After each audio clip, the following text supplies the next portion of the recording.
Hello everyone, I am Manuran from India and here is my preview of Group B of Copa America Centenario.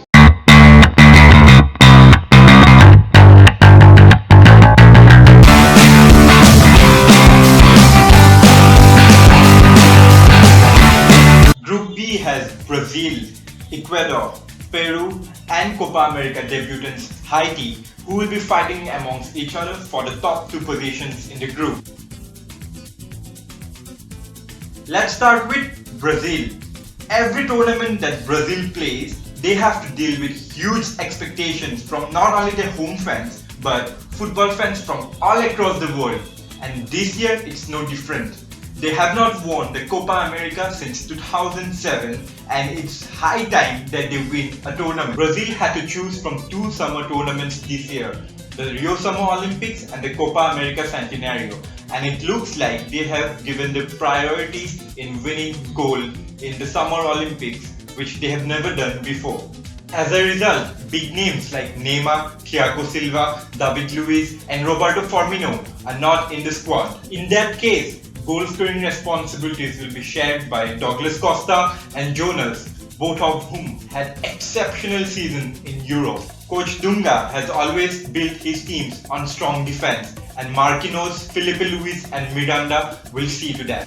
If everything goes according to the script, Brazil should easily make it to the knockout stages, but it remains to be seen how they perform against stronger teams like Argentina, Mexico, Chile and US. Next up in Group B is Ecuador.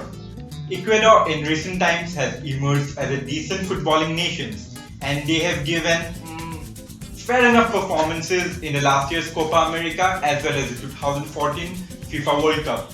And this time around their home fans will be expecting similar performance from the team.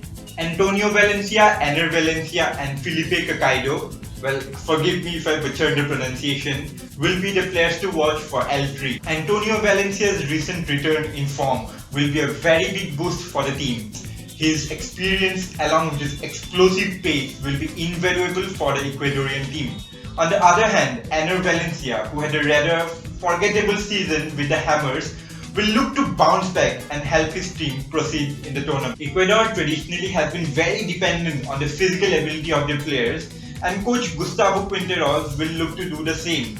Ecuador like to sit very deep in their own half and they try to take the energy out of their opposition players and when they are successful in doing so, they rely heavily on fast counter-attacks where this is where the explosive pace of Valencia and Ener Valencia comes in very handy. Ecuador has never reached the finals of Copa America and I don't think this time will be any different, but they should qualify along with Brazil from Group B.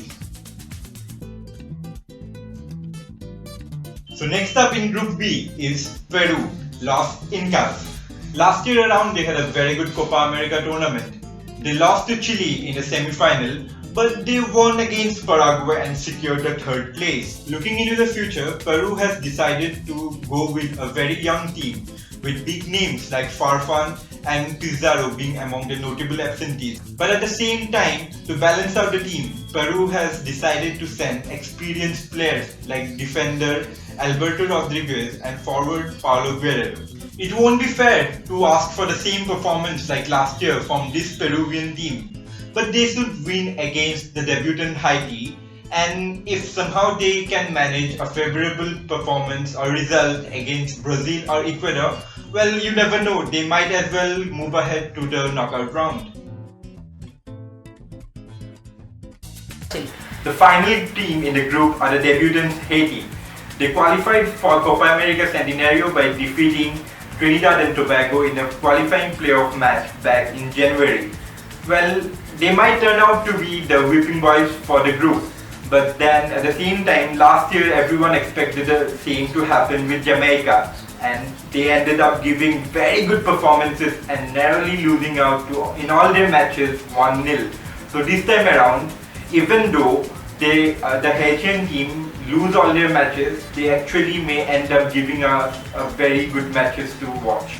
So to sum things up, and if everything goes according to plan, Brazil should qualify as the group toppers and the battle for the second position will be a very close one between Ecuador and Peru.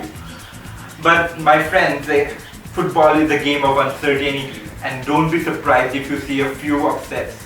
So more videos on Copa America and Euros are on their way. Till then, subscribe, like and comment. And till the next video, keep loving the beautiful game.